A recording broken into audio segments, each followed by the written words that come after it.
My high school bully tried to publicly ruin my Ivy League future with lies and manipulation, thinking his rich dad's influence would protect him, so I exposed the truth about the abuse happening behind their gates and watched both of them fall.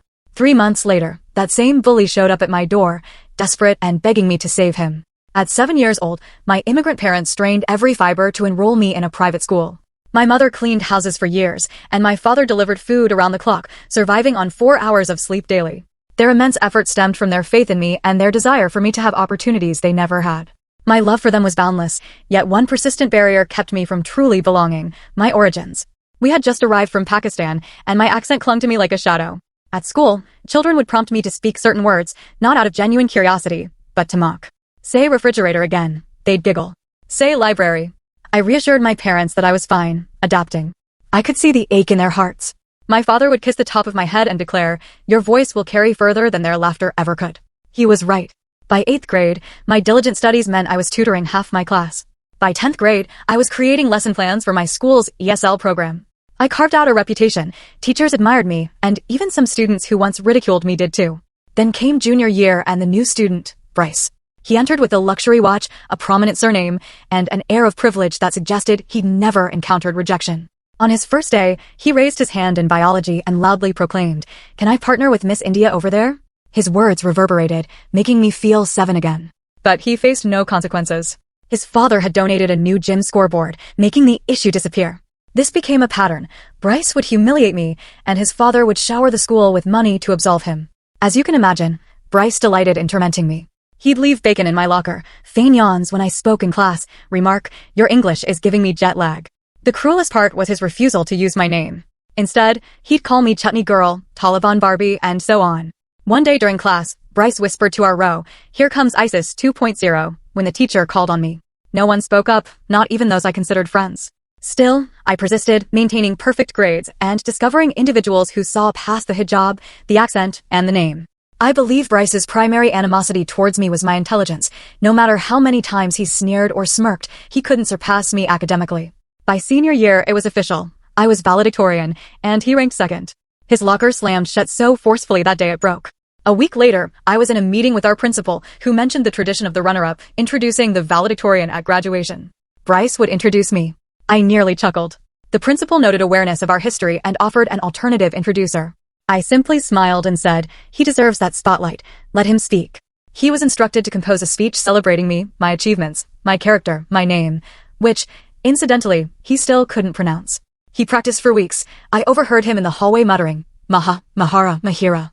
The night before, my parents pressed my gown and sewed Quranic verses into the hem, my father polishing my medal as if it were gold, and my mother whispered, "Whatever happens tomorrow, you've already won." Graduation day arrived, and my parents occupied the front row. My mother wore her finest hijab, navy blue with gold trim. My father donned the same suit he wore when he received his U.S. citizenship. Bryce took the stage, stumbled over my name twice, then forced it out through gritted teeth, the brilliant Mahara. Perfect pronunciation. I crossed the stage, took the microphone, and stated, "Bryce, thank you for that introduction. I know public speaking is challenging, especially when it's not about you." The crowd erupted in laughter. I spoke of resilience, of names, of how pronunciation isn't difficult but requires respect, and how some children receive accolades for merely showing up, while others are penalized for daring to exist too loudly. I am here not just because I studied diligently, but because my parents believed in me more than the world doubted me. The applause was the loudest I'd ever experienced, until Bryce rushed back to the microphone and declared, "I think everyone should know that Mahara was born here. She's not even from Pakistan. She just pretends to be with her fake accent. She lied about where she was born, and those lies will get her rejected from Ivy League schools." The collective gasp that followed felt like a physical blow, a betrayal, echoing every instance someone tried to diminish me. I saw my parents, my mother clutching her purse, my father already moving to stand, but I reclaimed the microphone and asserted, "That isn't true. My parents and I immigrated here. I am proud of my culture and heritage, and it hasn't prevented me from any school. In fact, I accepted a full scholarship at Columbia just last week." Thankfully, the crowd applauded and cheered as Bryce retreated. Later, I posted a photo of myself in my cap and gown, holding my parents' hands, captioned, "Born in Karachi, raised in chaos, built for better." Everything was going wonderfully until Bryce uploaded a video to his account that completely altered my perception of him. The video showed him in his bedroom, looking directly at the camera, his face red and swollen, as if he'd been crying. Initially, I didn't want to watch it. I was done with his drama. My graduation party was that evening, with family flying in from Pakistan. I had better things to do than give Bryce more attention. But my friend Danielle texted me about it, then my other friend Wayne, then 5 more people. The video was spreading through our graduating class like wildfire. I finally clicked on it while helping my mom prepare samosas for the party. Bryce looked different in the video, not smug or confident, but shattered. He began speaking about how his father had forced him to try and sabotage me at graduation, how his father had been enraged that I beat Bryce for valedictorian. Apparently, his father had threatened to cut off his college funds if he didn't attempt to humiliate me one last time. I nearly dropped my phone in the cooking oil. This couldn't be real. Was it some bizarre trick, another way to torment me? I watched the entire 8-minute video. Bryce actually apologized. He confessed to bullying me for years because he was jealous of how effortlessly intelligent I was. He explained that his father had always pushed him to be the best, and when he couldn't surpass me academically, he tried to dismantle me in other ways. My mom noticed my expression and inquired what was amiss. I couldn't properly explain it. I simply handed her my phone and let her watch. She frowned throughout, then returned it without a word. I recognized that look. It was her wait-and-see expression. She didn't trust Bryce either. The party that night was incredible. My aunts and uncles filled our small apartment with laughter and gifts. My cousins kept asking me about American colleges and if I could help them apply too. For a few hours, I forgot about Bryce and his strange confession video. Then my phone buzzed with a text from an unknown number. Mahara, it's Bryce. I need to talk to you. It's important. My dad saw the video. I showed the text to my dad. He suggested I ignore it. Tonight is for celebration, he said, passing me another plate of food. I agreed and put my phone away, but it kept buzzing. 5 more messages from Bryce, each sounding more desperate than the last. The next morning, I awoke to 23 notifications. Most were from classmates asking if I'd seen what happened to Bryce. I scrolled through my feed and found photos of Bryce with a black eye and split lip. He posted them himself with the caption, "The price of telling the truth." I felt sick. Had his dad done this? I showed my parents and they looked concerned too. My dad remarked, sometimes family can be the most dangerous when they feel betrayed. I decided to text Bryce back, simply to check if he was okay, nothing more. He responded immediately, asking to meet at the coffee shop near school. My parents weren't thrilled by the idea, but my dad offered to drive me and wait outside. I agreed to 15 minutes maximum. When I walked in, Bryce was slumped in the corner, hunched over a cup. His face looked worse in person. The bruising around his eye had turned a deep purple. He flinched when I sat down across from him. My dad's losing it, he said quietly. The video got back to his business partners. Everyone's talking about how he pushed his son to bully a Pakistani immigrant girl. His company does a lot of business in South Asia. It's bad. I didn't feel sorry for Bryce's dad, not even a little bit. Why did you make that video? I asked. Bryce stared into his coffee. Because you embarrassed me at graduation. Not by beating me academically, you earned that, but when you handled my accusation so perfectly. Everyone cheered for you. I realized I'd been the villain in your story all along, and for what? To please my dad. I didn't know what to say. For years of torment, and now he wanted what? Forgiveness? Understanding? My dad wants me to say I was hammered when I made the video, that I made everything up for attention. He wants me to publicly call you a liar again. I stood up immediately. I'm not getting involved in your family drama, Bryce. You made my life hell for years. Figure this out yourself. As I turned to leave, Bryce gently gripped my wrist, not hard, but enough to make me pause. He's threatening to pull my college tuition if I don't do it. I'll lose everything. I pulled my arm away. Welcome to consequences, Bryce. Some of us have been living with them our whole lives. I walked out and got into my dad's car. He could tell I was upset and asked what happened. I recounted everything on the drive home. When we pulled into our apartment complex, he turned to me with that thoughtful look he sometimes gets. Beta, the people who hurt us are hurting too. It doesn't excuse what they did, but it might explain it. I nodded but didn't respond. I spent the rest of the day helping my relatives pack for their flights home. My aunt kept asking about the boy from the video and if I was going to forgive him. I honestly didn't know. That night, Bryce posted again.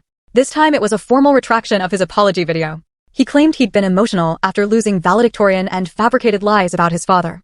He apologized to his dad publicly and called himself immature. The comments were brutal. Nobody believed him. I stared at my phone for a long time before typing out a message to Bryce. I saw your post. Are you okay? His response came hours later. No, I didn't sleep well that night. I kept thinking about Bryce's face at the coffee shop, the fear in his eyes. I'd spent years hating him, but now I just felt confused. The next morning, I woke up to another text from him. Can we talk again? Not in public. I showed my parents the messages. My mom was firmly against meeting him again. My dad was more thoughtful. After a long discussion, we agreed I could meet Bryce at the public library. My mom would come with me, but sit at another table nearby, safety first. When we got to the library, Bryce was already there, wearing sunglasses indoors. He took them off when I sat down. His eye looked even worse. There was now a yellowish tinge around the edges of the bruise. My dad took my car keys, he said without preamble. He's monitoring my phone. I had to borrow my neighbor's laptop to message you. He's going through my stuff, deleting contacts of anyone who might have seen the original video. I glanced over at my mom, who was pretending to read a magazine while watching us intently. Why are you telling me this? Bryce slid his phone across the table. On it was an email from Princeton, his dream school. It mentioned concerning reports about his character and requested a meeting with him and his parents before finalizing his admission. My dad blames you for this, he said, taking the phone back. He says if I don't fix things, I can kiss Princeton goodbye. I felt a chill. What does fix things mean? He wants me to say you manipulated me, that you were jealous of my family's success, and tried to ruin our reputation. Bryce looked down. He's writing a script for me to follow in a new video. I almost laughed. That's ridiculous. No one would believe that. My dad has connections. He's friends with the editor of the local paper. He's talking about doing an interview about how cancel culture is ruining young men's lives. Now I was getting angry. So, what do you want from me, Bryce? Permission to throw me under the bus again. He shook his head. I want to get away from him. I have an aunt in Seattle. She said I could stay with her, but I need money to get there. My dad froze my accounts. I stared at him. Was this another manipulation? Some elaborate scheme? Why should I help you? Because I have evidence, he said quietly. I've been documenting things for months. I have screenshots of my dad's texts telling me to target you, voice recordings of him planning how to ruin your reputation if I didn't beat you academically. He's been obsessed with taking you down since junior year. My stomach dropped. Why would he care that much about me? It's not just about you. It's about what you represent, an immigrant girl beating his son, the legacy kid. It makes him crazy. Bryce looked around nervously. He's always been controlling, but now he's scary. Yesterday, he smashed my laptop when I refused to record the new video. I didn't know what to say. Part of me still didn't trust Bryce, but the bruises were real. The fear in his eyes seemed genuine. I need to think about this, I told him. I can't just give you money. He nodded. I understand, but please don't take too long. My dad's getting more desperate. I rejoined my mom and we left. On the drive home, I told her everything. She was skeptical but concerned about the violence. When we got home, my dad was equally troubled. We talked for hours about what to do. The next day, I received an email from a local news site asking for comment on allegations made by the Thompson family. I showed my parents. My dad immediately called his friend Harold, who was a lawyer. Harold advised us not to respond yet. Things escalated quickly after that. Bryce's dad, Mr. Thompson, posted on his business page about false accusations damaging his family's reputation. He didn't name me directly, but everyone knew who he meant. Then, local community Facebook groups started sharing the post. People who didn't even know me were suddenly discussing whether I was a manipulative liar. I felt sick. This was supposed to be my summer before college, a happy time. Instead, I was watching my reputation get dismantled by a man I'd barely met. My phone buzzed with a text from Danielle. Have you seen what Bryce just posted? I hadn't. I quickly opened social media and found a new video from Bryce. This one was different. He looked polished, well-dressed. The bruises were covered with makeup. He spoke carefully, reading from something off-camera. He claimed I had been jealous of his success and had manipulated him into making the first video to damage his family's reputation. He apologized to his father for falling for Mahara's tricks. I threw my phone across the room. My mom rushed in, alarmed. I couldn't even speak. I just pointed at my phone. She picked it up, watched the video, and immediately called my dad. Within an hour, my small support system assembled in our living room. My parents, Harold the lawyer, my two closest friends Danielle and Wayne, and my former ESL teacher Miss Kathleen. They all watched both videos, compared them, and agreed the second one seemed forced. He's reading cue cards, Wayne pointed out. Look at his eyes tracking something. And the bruises, Danielle added. They tried to cover them, but you can still see the yellow around his eye. Harold was more practical. We need to decide what to do. This is getting out of hand. Miss Kathleen suggested we reach out to Princeton directly. They should know what's really happening before they make any decisions about either student. I wasn't sure. Escalating things might make it worse. But then my phone buzzed with another text from Bryce. I'm sorry. He was standing right there. I had no choice. That settled it for me. I decided to fight back, not just for myself, but for Bryce too. No one deserved to live in fear like that. We drafted a careful email to Princeton, explaining the situation without making accusations we couldn't prove. We attached links to both videos and noted the concerning physical changes in Bryce between them. Miss Kathleen added a character reference for me. We sent similar emails to Columbia, where I was headed in the fall. The next day, things got worse. Mr. Thompson escalated his campaign. Somehow, he got my cell phone number and started calling repeatedly. I blocked him, but then he started emailing. The messages were polite on the surface, but contained veiled threats about consequences for defamation. Harold advised my parents to keep records of everything. He helped us draft a cease and desist letter, though he admitted it probably wouldn't do much except show we were serious. Meanwhile, Bryce went silent, no new posts, no texts. I was worried about him. What if his dad had hurt him worse this time? 3 days later, I was helping my mom clean the apartment when someone knocked on our door. My mom peered through the peephole and gasped. It was Bryce, looking terrible, thin, pale, with a new bruise on his jaw. My mom hesitated, then opened the door. Bryce stumbled in, carrying a backpack. "I'm sorry," he said, his voice quiet. I didn't know where else to go. He found out I was planning to leave. My dad came in from the bedroom, alarmed to find Bryce in our living room. Bryce quickly pulled out his phone and played a recording. It was his father screaming about ungrateful children and threats to end this Pakistani girl's college dreams once and for all. My parents exchanged a look I couldn't quite read. Then my dad did something that shocked me. He offered Bryce our couch for the night. "No one should feel unsafe in their home," he said simply. That night was surreal. My former bully slept in our living room while my parents whispered in their bedroom about what to do. I lay awake, wondering how my life had taken such a strange turn. In the morning, Bryce showed us more evidence, screenshots of his dad's messages to business associates asking them to help deal with the situation, emails to Princeton questioning my character. Even a draft of an article his dad wanted published in a local paper, painting me as a calculating manipulator who played the victim card. "He's obsessed," Bryce said, scrolling through his phone. "It's like he can't stand that someone like you could beat someone like me. The someone like you stung, but I let it go. We had bigger problems." My dad called Harold again. This time, Harold came over in person. He reviewed everything Bryce had shown us and took copies. He explained that while Mr. Thompson's behavior was concerning, much of it wasn't technically illegal. The best approach might be to counter his narrative rather than try to silence him. "People like this thrive on control and fear," Harold explained. "The best defense is often full transparency." We spent the day crafting a response, not just for Princeton, but for everyone. With Bryce's permission, we compiled the evidence into a single document, the texts, the emails, the recordings. We added context, explaining the history of Bryce's bullying and his father's enabling. Then came the hard part, deciding what to do with it all. "If we make this public, your dad will retaliate," I told Bryce. "Are you ready for that?" He looked scared but nodded. "I can't live like this anymore, and I can't let him hurt you because of me." That afternoon, we sent the complete file to both Princeton and Columbia. We also shared it with our school principal and the school board, not to get anyone in trouble, but to protect ourselves from whatever might come next. Bryce stayed another night on our couch. His phone kept ringing with calls from his dad, which he ignored. In the morning, he received an email from Princeton requesting a private meeting with him, without his parents. It seemed they were taking the situation seriously. I felt a weight lifting. Maybe this would all work out. Then my mom received a call from a friend who cleaned houses in Bryce's neighborhood. Mr. Thompson was telling people I had kidnapped his son.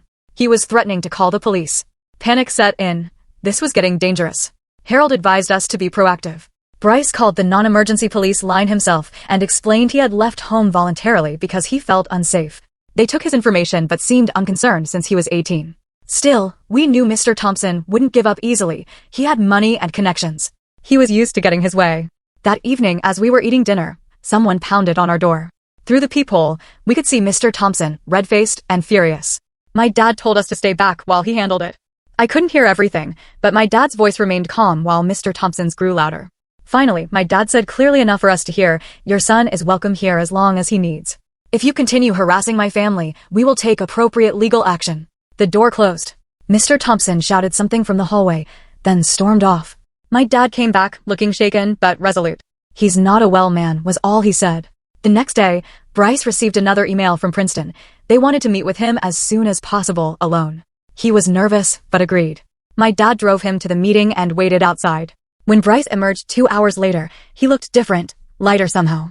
He showed us the email on his phone. Princeton had reviewed the evidence and found his situation deeply concerning. They were still offering him admission, but with a new financial aid package that didn't depend on his parents' contribution. "They believe me," he said, sounding amazed. "They actually believe me." Columbia sent me a similar email, assuring me they had reviewed the situation and my admission was secure. They even offered to connect me with their student support services if I needed help dealing with the stress of the situation. For the first time in weeks, I felt like I could breathe again. Mr. Thompson's campaign of intimidation had failed. The truth had won out.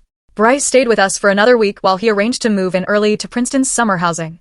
His aunt in Seattle sent him money for expenses. He was quiet most of the time, helping with dishes and keeping to himself. Sometimes I caught him watching my family with a strange expression, like he was studying us. The night before he left, he finally talked to me properly. We sat on our small balcony, watching the sunset. "I never understood what family was supposed to be like until I stayed here," he said. "Your parents actually like you. They're proud of you just for being you." I didn't know what to say to that. It was sad, but also irritating. Was I supposed to feel sorry for the guy who had tormented me for years? "I know you probably hate me," he continued. You should. I was awful to you. But thank you for helping me anyway. I thought about it for a moment. I don't hate you. I just don't know you. The real you, not the bully or the victim. He nodded. That makes sense. I'm not sure I know the real me either. The next morning, my dad drove Bryce to the bus station. He was heading to Princeton to start his new life. As they were leaving, Bryce awkwardly turned to me. Columbia is lucky to have you, he said. Try not to be valedictorian there too. Some rich kid might lose his mind. I actually laughed. Maybe there was a decent human under all that privilege after all. After Bryce left, things calmed down. Mr. Thompson made a few more attempts to spread his narrative, but without Bryce to manipulate, his story fell apart. People stopped paying attention. The community moved on to new drama. I spent the rest of the summer preparing for Columbia. I worked at the library, saved money, and helped my mom with her cleaning business. Normal life resumed. Then, 2 weeks before I was set to leave for New York, I received a letter, actual paper mail, which almost no one sends anymore. It was from Bryce. Inside was a check for $5,000 and a note for your first semester expenses. It's my money, not his. I've been saving it since I was 12. Consider it 4 years of apology. No strings attached. I showed my parents. They were as shocked as I was. My dad suggested I return it. My mom wasn't so sure. He's trying to make amends, she said. Sometimes people need that for themselves as much as for others. I thought about it for days. Part of me wanted nothing from Bryce. Another part recognized the gesture for what it was, a genuine attempt to right some wrongs. In the end, I decided to accept half and return half. I wrote back, thanking him but explaining I couldn't take it all. I suggested he donate the rest to an ESL program or immigrant support organization. His response came quickly, already done. The other half went to the Pakistani Students Association at Princeton. I'm joining as an ally. They were skeptical until I mentioned your name. I smiled at that. My name, the one he couldn't pronounce for years, the one he had to say in front of 600 people, the one that now opened doors for him instead of the other way around. Maybe my dad had been right all along. My voice had indeed gone further than their laughter ever could. I received another email from Bryce a few days later with a link to the Princeton Pakistani Students Association's Instagram. They'd posted a picture of a donation check with Bryce in the background, looking awkward but sincere. The caption thanked him for his generous contribution to support cultural awareness programming. I showed my mom, who just nodded, like she'd expected it all along. Summer was winding down fast. My Columbia move-in date was circled on our kitchen calendar in red marker. My parents had already taken time off work to drive me to New York. I spent most days packing and repacking my suitcases, trying to figure out what I need and what I could leave behind. Wayne threw me a going-away party at his house.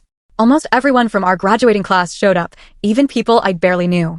It felt strange being the center of attention after spending so many years trying to blend in. Danielle made a slideshow of photos from elementary school through graduation. I cringed seeing my awkward middle school photos, but laughed along with everyone else. The party was in full swing when I received a text from Bryce. How's pre-college life treating you? I stepped outside to respond. We'd been texting occasionally since he left. Nothing deep, just checking in. I told him about the party and asked how Princeton was. He sent back a photo of his dorm room, already set up with posters and a mini fridge. He'd moved in early for a summer bridge program. Making friends? I texted. Trying. It's different here. Nobody knows about my dad or what happened. Fresh start.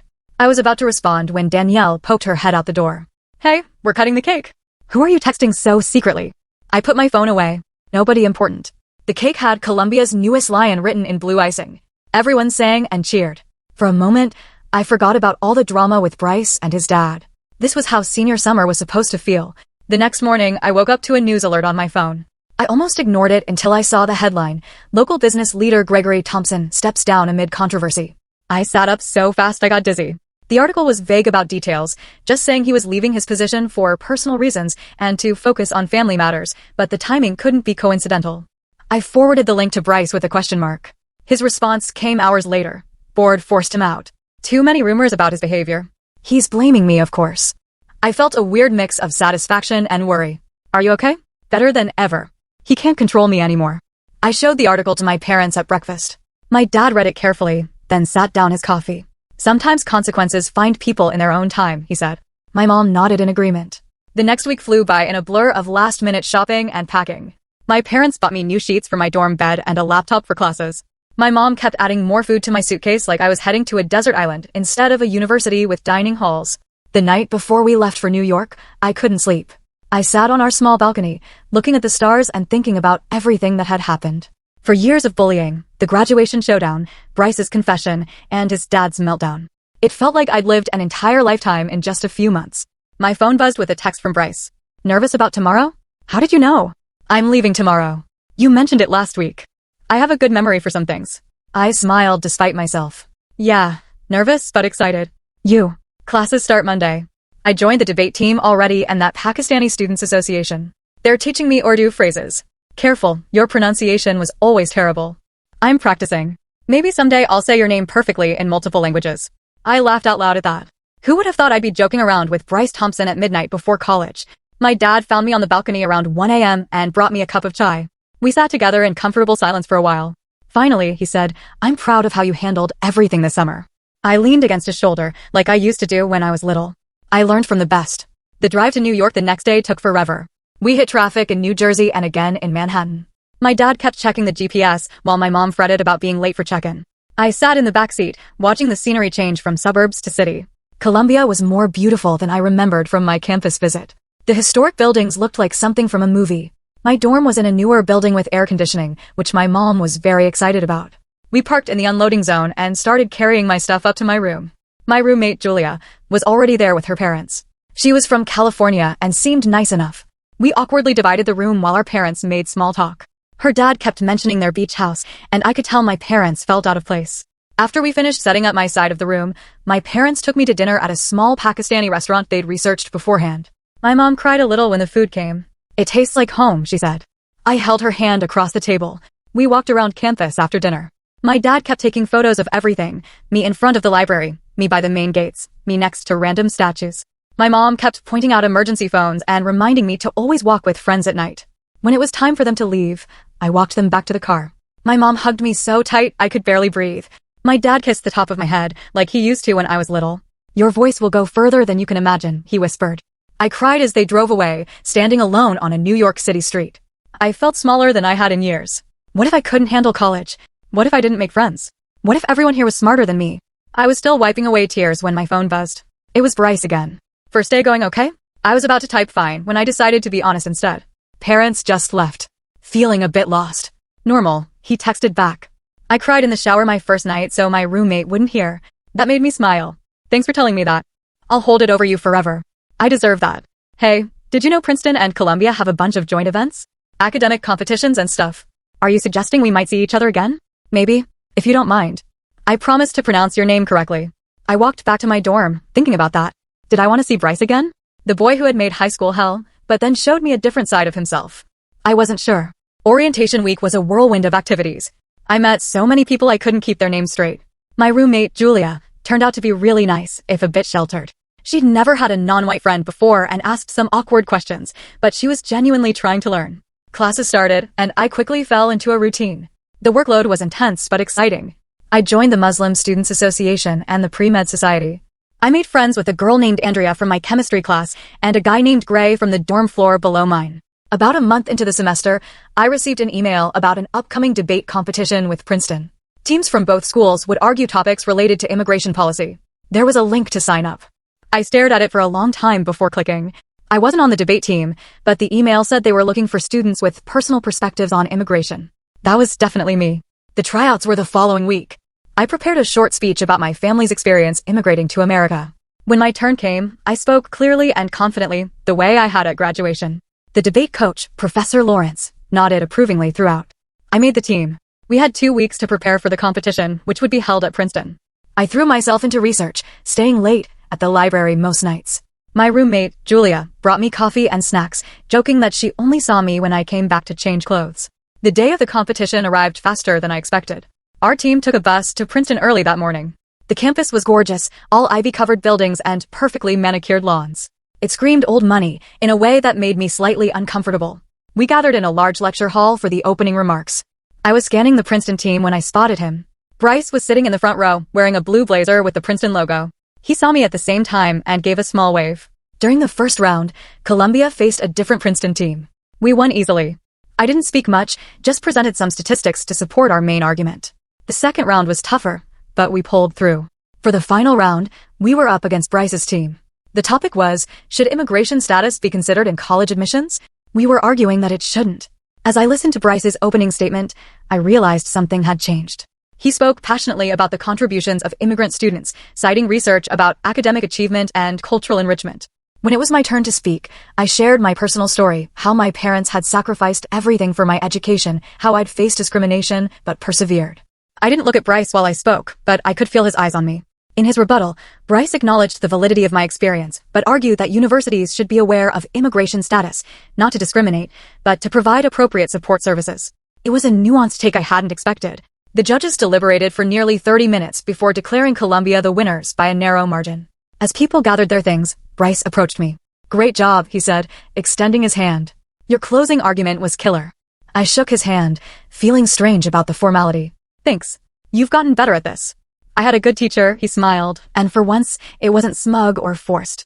"A few of us are getting dinner in town. Would you and your team want to join?" I looked over at my teammates, who were watching curiously. "Sure, why not?" Dinner was surprisingly fun. Bryce introduced me to his friends without mentioning our complicated history, just, "This is Mahara, she's brilliant." His Princeton friends were mostly fine, though one guy named Randy kept interrupting everyone. As the night went on, I found myself sitting next to Bryce. Quietly, I said, "The Pakistani Students Association, how's that going?" He laughed. "They've been patient with me. I'm learning a lot." He hesitated, then added, "My dad cut me off completely after the board forced him out. He's telling family I'm dead to him." "I'm sorry," I said and meant it. Bryce shrugged. "Don't be. I'm figuring out who I am without him. It's hard, but good." He took a sip of his water. "How are your parents?" "They call every day. My mom sends me Pakistani food through this app that delivers from home kitchens. My dad keeps sending articles about successful women in medicine." "They sound amazing," Bryce said. "You're lucky." I nodded. "I know." After dinner, as our teams were saying goodbye, Bryce pulled me aside. "Columbia has a debate tournament next month. We'll probably see each other there." "Probably," I agreed. "I'd like that," he said simply. As our bus drove back to New York, I thought about how strange life could be. The boy who once called me Taliban Barbie was now someone I might actually want to see again. Not as a friend. Exactly, we had too much history for that, but as something new, two people getting to know each other from scratch. I texted my parents when I got back to my dorm. My dad responded immediately with a string of proud emojis. My mom called a minute later, wanting to hear every detail of our victory. After we hung up, I sat on my bed and opened Instagram. Bryce had posted a photo of both debate teams at dinner. He tagged me with the caption, "Lost to the best today. Rematch next month at Columbia." I liked the post, then added a comment, "Pronunciation still needs work, but you're getting there." His response came seconds later, "Practice makes perfect, Mahara." He'd spelled my name correctly. It was a small thing, but it felt like the end of one chapter and the beginning of another. Whatever came next, friendship, rivalry, or something else entirely, at least it would start with my name said properly. I closed my laptop and got ready for bed, thinking about the debate tournament next month and all the months after that. College stretched before me, full of possibilities I couldn't have imagined a year ago. I fell asleep smiling, dreaming of future victories and my name pronounced perfectly, echoing in crowded halls.